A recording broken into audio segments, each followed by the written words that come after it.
रुपया पैसा खूब कमाएंगे, गेरुआ रंग कपड़ा सिलाएंगे, जाएंगे हम बाबा दरबार। अपने बीवी बच्चे संग में कांधे पे कमर उठा के मिल के चलेंगे एक साथ, मिल के चलेंगे। रुपया पैसा खूब कमाएंगे, गेरुआ रंग कपड़ा सिलाएंगे, जाएंगे हम बाबा दरबार। अपने बीवी बच्चे संग में कांधे पे कमर उठा के मिल के चलेंगे एक साथ। सावन में देवघर जाएंगे, भोला जी को जल चढ़ाएंगे, कमरिया बन के जाएंगे, गौरा माँ को जल चढ़ाएंगे, भोला जी को जल चढ़ाएंगे।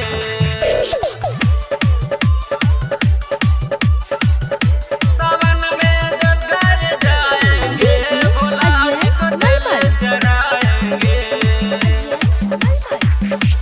सुल्तानगंज जाएंगे, कमर सजाएंगे, गंगा नहाएंगे, जल भर के लाएंगे।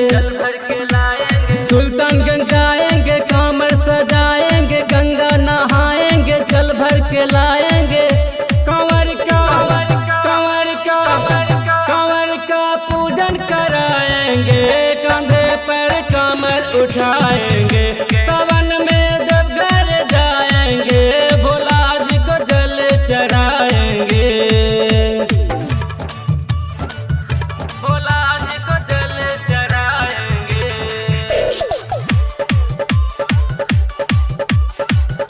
सावन में देवघर जाएंगे, भोला जी को जल चढ़ाएंगे। अमृतसर जिलेबिया सुइया पहाड़ चढ़ जाएंगे, धर्मशाला दर्शनिया देवघर हम जाएंगे। कमरसर जिलेबिया सुइया पहाड़ चढ़ जाएंगे, धर्मशाला दर्शनिया देवघर हम जाएंगे। शिवगंगा में डुबकी लगाएंगे, भोला जी को जल चढ़ाएंगे। सावन में देवघर जाएंगे, भोला जी को जल चढ़ाएंगे। Angika recording studio Rupauli Purnia Bihar. जल चढ़ाएंगे।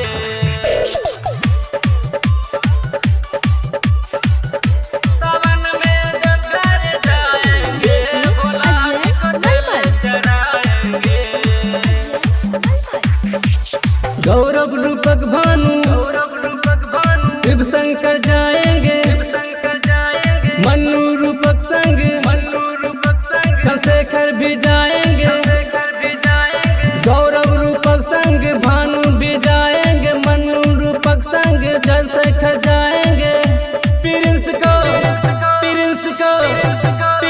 को गाजा पिलाएंगे, भोला जी को जल चढ़ाएंगे।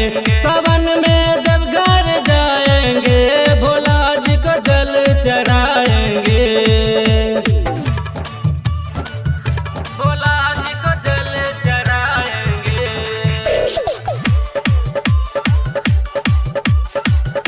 सावन में देवघर जाएंगे, भोला जी को जल चढ़ाएंगे।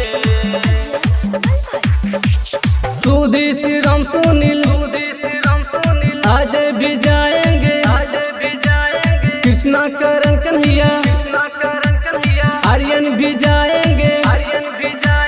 सुधी श्रीराम सुनील आज भी जाएंगे, कृष्णा करण कन्हैया आर्यन भी जाएंगे। कभी